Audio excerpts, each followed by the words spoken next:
wabarakatuh. Perkenalkan, nama saya Muhammad Farhan Riyatno. Di sini saya perwakilan dari kelompok 3 akan membacakan materi dari kelompok kami yang berjudul Glomerulus nephritis. Baik, adapun anggota kelompok kami yaitu yang pertama Muhammad Arif, yang kedua Muhammad Sulfikar, yang ketiga Muhammad Farhan Riyatno saya sendiri, yang keempat Muhammad Ishak Andeleu, yang kelima Muhammad Rifki Anugrah, yang keenam Nelly Triwidiawati, yang ketujuh Nesya Arsita, yang kedelapan Nike Nastuti, yang kesembilan Novi Arista Pratama, dan yang ke-10 Nur Hartati. Materinya di sini ada pengertian glomerulus nephritis. Glomerulonefritis merupakan penyakit yang diduga melibatkan mekanisme imunologis, dapat menimbulkan reaksi peradangan berat serta pembentukan jaringan fibrosis pada glomerulus. Pengobatan terbaru glomerulonefritis mempunyai dua tujuan, yaitu menekan proses peradangan dan menghambat progresivitas fibrosis glomerulus sehingga gagal ginjal terminal dapat dicegah.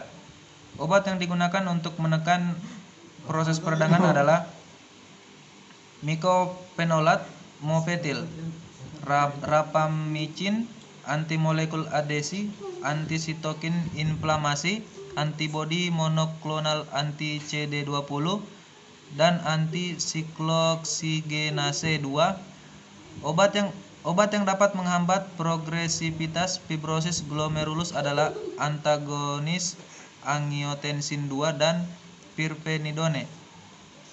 Pengembangan obat baru untuk mengatasi peradangan dan mencegah fibrosis pada glomerulonefritis diharapkan dapat mencegah terjadinya gagal ginjal terminal pada anak.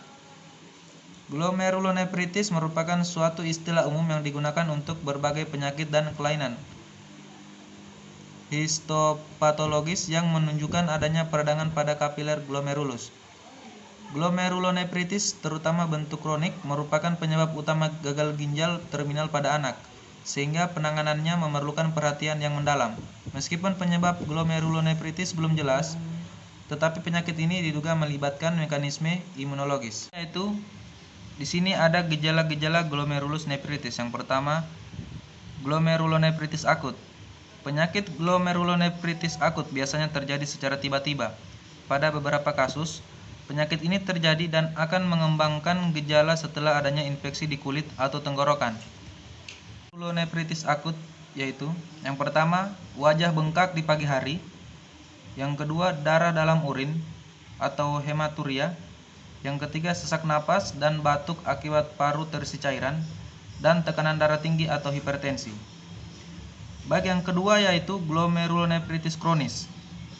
Glomerulonefritis kronis berbeda dengan glomerulonefritis akut. Glomerulonefritis kronik dapat berkembang tanpa memperlihatkan gejala selama bertahun-tahun. Gejala penyakit ginjal yang tidak terlihat sering menyebabkan gagal ginjal total karena tidak mendapatkan penanganan yang tepat. Berikut ini beberapa tanda dan gejala penyakit pada glomerulus yang termasuk kronis. Yang pertama yaitu darah atau protein dalam urin atau proteinuria. Yang kedua, tekanan darah dan kolesterol tinggi. Yang ketiga, pembengkakan pada wajah, lengan, dan kaki atau edema.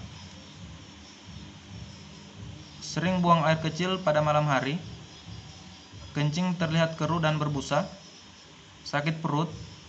Mudah lelah akibat anemia dan sering mimisan. Patogenesis glomerulonefritis yang diperantarai sistem imun. Beberapa bukti yang mendukung glomerulonefritis disebabkan oleh kelainan imunologis adalah: yang pertama, adanya kemiripan gambaran morfologis dan imunopatologis penyakit ini dengan glomerulonefritis buatan yang diperantarai oleh sistem imun. Yang kedua, didapatkan reaktan imun atau imunoglobulin dan komponen komplemen pada glomeruli. Yang ketiga, terdapat kelainan komplemen serum dan ditemukan autoantibodi pada glomerulonefritis. Terus selanjutnya, pengobatan glomerulonefritis yang diperantarai sistem imun. Pengobatan penyakit glomerulus saat ini lebih dititik beratkan pada anti peradangan untuk melawan reaksi sistem imun, serta obat antisklerogenik untuk menghambat progresivitas fibrosis ginjal. Obat anti peradangan pada fase aktif glomerulonefritis. Baru itu konsep keperawatan. Di sini ada pengkajian. A. Genitourinaria. Yang pertama urin keruh, yang kedua proteinuria, yang ketiga penurunan urin output, dan yang keempat hematuri. Terus yang B, kardiovaskuler. Di sini ada hipertensi. C, lagi, kedua iribilitas, dan yang ketiga kejang-kejang. D, gastrointestinal. Yang pertama anoreksia, yang kedua vomitus, dan yang ketiga diare. E, hematologi. Yang pertama anemia, yang kedua azotemia, dan yang ketiga hiperkalemia. F, integumen. Yang pertama pucat, yang kedua edema. Di sini yang pertama ada intoleransi aktivitas yang berhubungan dengan kelelahan. Yang kedua di sini ada kriteria hasil atau luaran SLKI. Setelah dilakukan intervensi keperawatan selama 2x24 jam, maka toleransi aktivitas meningkat dengan kriteria hasil yang pertama. Frekuensi nadi dari menurun menjadi meningkat. Yang kedua, kemusahan dalam melakukan aktivitas sehari-hari dari menurun menjadi cukup meningkat. Yang ketiga, keluhan lelah dari meningkat menjadi menurun. Yang keempat, dyspnea saat aktivitas dari meningkat menjadi sedang. Yang kelima, dyspnea setelah aktivitas dari cukup meningkat menjadi cukup menurun. Yang keenam, tekanan darah dari memburuk menjadi membaik. Selanjutnya kita masuk ke intervensi keperawatan SIKI. Yang pertama, label intervensi, manajemen energi, uraian intervensi. Observasi, identifikasi gangguan fungsi tubuh yang mengakibatkan kelelahan. Yang kedua, monitor kelelahan fisik dan emosional. Yang ketiga, monitor pola dan jam tidur. Monitor lokasi dan ketidaknyamanan selama melakukan aktivitas.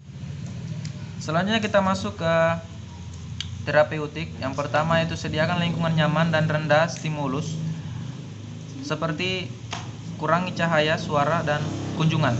Yang kedua, lakukan latihan rentang gerak pasif atau aktif. Yang ketiga, berikan aktivitas distraksi yang menyenangkan. Terus yang keempat, fasilitas duduk di sisi tempat tidur jika tidak dapat berpindah atau berjalan. Selanjutnya, edukasi. Yang pertama, anjurkan tirah baring. Yang kedua, anjurkan melakukan aktivitas secara bertahap. Yang ketiga, anjurkan menghubungi perawat jika tanda dan gejala kelelahan tidak berkurang. Yang keempat, ajarkan strategi coping untuk mengurangi kelelahan. Selanjutnya, kolaborasi. Kolaborasi yaitu kolaborasi dan ahli gizi tentang cara meningkatkan asupan makanan. Pemaparan materi dari kelompok kami. Lebih dan kurangnya mohon dimaafkan. Saya akhiri. Wabillahi taufiq wal hidayah. Wassalamualaikum warahmatullahi wabarakatuh.